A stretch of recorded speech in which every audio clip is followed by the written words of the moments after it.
அன்புள்ள சகோதர சகோதரிகள் அனைவருக்கும் இந்த காலை வணக்கத்தை தெரிவித்துக் கொள்கிறேன். ஒரு நாள் ஒரு நண்பர் என்கிட்ட பகிர்ந்து கொண்டார். அதாவது ஆலயத்துக்கு போகும்போது மனசு அவ்வளவு சந்தோஷமா இல்லை, டென்ஷன் அப்படி சொல்றாங்களே அந்த மாதிரி இருக்குது.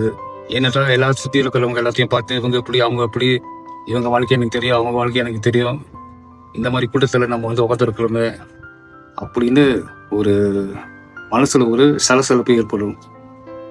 ஆகிய அன்பு சகோதர சகோதரிகளை நாம் ஒன்று புரிந்து கொள்ள வேண்டும். ஆலயம் என்பது புனிதர்களுக்கா? ஆலயம் திரு அவை என்பது பாவிகளுக்காக. நாம் அனைவரும் பாவிகள். நானும் பாவம் செய்திருக்கலாம், மற்றவர்களுக்கும் பாவம் செய்திருக்கலாம், மற்றவர்களை பற்றி நம்மளுக்கு தெரிஞ்சிருக்கலாம். இவங்க இப்படி இப்படி இப்படி வாழ்ந்திருக்காங்க, இப்படி வாழ்ந்திருக்காங்க, இப்படி வாழ்ந்திருக்காங்க. அதனால நம்மளுக்கு மனசுல ஒரு கஷ்டமா இருக்கலாம். இருந்த போதிலும் இதுதான் திரு அவை, இங்கதான் நம்ம வந்திருக்கிறோம். திரு அவை இயேசு யாருக்கு வந்தார்? பாவிகளுக்காக வந்திருக்கிறார். ஆகவே நாம் மனதை கொஞ்சம் ஆறுதல் படுத்தி பிறரையும் ஏற்றுக்கொள்ளும் மனதை ஆண்டவரிடம் கேட்க வேண்டும்.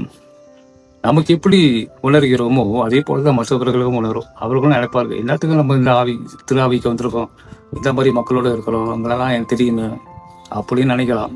இது உண்மை. ஏன்னா எனக்கு சில பேர் சொல்லியிருக்காங்க, ஒரு குருவானவருக்கும் அப்படி உணரலாம். அப்புறம் பீடத்தின் மேல் நின்று பார்க்கும்போது எல்லாத்தையும் எனக்கு தெரியுமே, இவங்கெல்லாம் புதுசா தெரியாது, புதிதானவர்கள் அல்ல, எல்லாம் பாவிகள். ஆகவே இதான் இதான் உண்மை. இதுக்காக தான் இயேசு வந்திருக்கிறார், இதுக்காக தான் திருப்பலி.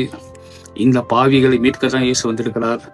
ஆகவே அந்த சகோதர சகோதரிகளை அனைவரையும் நாம் ஏற்றுக்கொள்ளும் மனதை ஆண்டவரிடத்தில் மன்றாடுவோம். ஆண்டவர் நம் அனைவரையும் ஆசீர்வதிப்பாராக. ஆமென்.